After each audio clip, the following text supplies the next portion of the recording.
दोस्तों, ये बात आप सभी जानते हैं कि भगवान श्री रामचंद्र जी को जब 14 साल का वनवास हुआ था, तब उनकी पत्नी देवी सीता तथा उनके अनुज श्री लक्ष्मण जी भी उनके साथ वन में गए थे।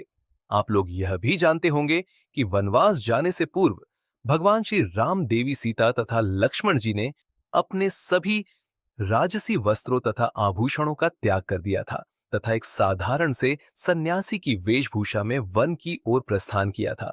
यदि यह सत्य है, तो भगवान श्री रामचंद्र जी को जब केवट ने अपनी नाव से गंगा नदी पार कराई थी, तब उस केवट को उतराई देने के लिए देवी सीता ने अपनी उंगली से अंगूठी उतार कर भगवान श्री राम को कैसे दे दी थी?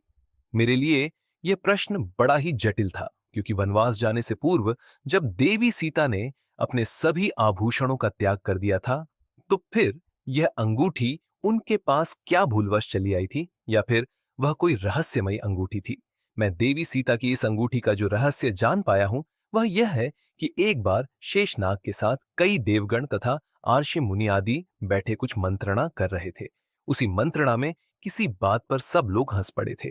सभी लोगों के साथ अपने सिर पर पृथ्वी को धारण किए शेषनाग भी हंस पड़े थे, जिसके कारण पृथ्वी हिल गई थी। परंतु अष्टावक्र देव ने अपने हाथों से पृथ्वी को पकड़कर उसे हिलने से रोक लिया था, अन्यथा पृथ्वी पर प्रलयकारी भूकंप की स्थिति उत्पन्न हो जाती।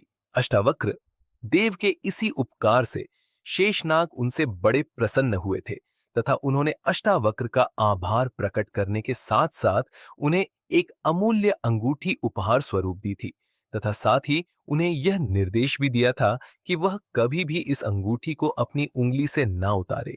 यदि भूलवश या किसी कारणवश यह अंगूठी उनकी उंगली से उतर जाए, तो वह फिर पुनः इस अंगूठी को धारण ना करे। अष्टावक्र देव के शिष्य थे राजा अंस, जो कि राजा दशरथ के पिता थे। अष्टावक्र एक बार राजा अज से बहुत प्रसन्न हुए, तो उन्होंने वह अमूल्य अंगूठी उनको उपहार स्वरूप दे दी थी तथा साथ ही यह निर्देश भी दे दिया था कि इसे कभी अपनी उंगली से मत उतारना। राजा अज ने अपने गुरु की आज्ञा का पालन किया तथा अंत समय तक उस अंगूठी को अपनी उंगली से नहीं उतारा, परंतु अंत समय पर उन्होंने अपनी इस अंगूठी को अपने पुत्र राजा दशरथ को दे दिया था तथा साथ ही उन्हें भी यह निर्देश दिया था कि वह भी कभी इस अंगूठी को ना उतारे। यदि भूलवश या किसी कारणवश यह अंगूठी उनकी उंगली से उतर जाए, तो फिर पुनः इसे धारण ना करें। पिता द्वारा दी गई उस अंगूठी को राजा दशरथ कभी अपनी उंगली से नहीं उतारते थे, परंतु एक दिन जब राजा नित्य की भांति अपने सभी राजसी वस्त्र तथा आभूषण उतार कर भोजन कर रहे थे, कि तभी महारानी कौशल्या ने आकर राजा दशरथ से कहा कि आज पहली बार आपकी ज्येष्ठ पुत्र वधु सीता ने भोजन बनाया है और आप उसे कोई नेक दिए बिना ही भोजन करने लगे। यह सुनकर राजा दश धर्म संकट में पड़ जाते हैं और अपनी उंगली से उस अंगूठी को उतारकर सीता जी को नेक स्वरूप देते हुए यह निर्देश भी देते हैं कि जब तक कोई धर्म संकट ना पड़े, तब तक इस अंगूठी को अपनी उंगली से मत उतारना, और यदि कभी इसे उतारना पड़े तो पुनः इसे धारण मत करना।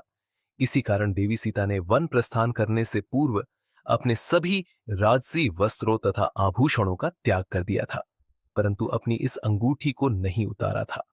परंतु जब उन्होंने देखा कि उनके पति श्री राम जी के पास केवट को उतराई देने के लिए कुछ भी नहीं है, तो उनके सामने एक धर्म संकट की स्थिति उत्पन्न हो गई थी। तब उन्होंने केवट को उतराई देने के लिए अपनी उस अंगूठी को उंगली से उतारकर भगवान राम को दे दिया था। देवी सीता की इस अंगूठी के बारे में जानकर आपको कैसा लगा? अपने कमेंट्स हमें जरूर बताइएगा। देवी सीता की इस अंगूठी का आगे क्या हुआ, इसे जानने के लिए इस वीडियो को शेयर करें और हमारे चैनल को सब्सक्राइब करना ना भूलें।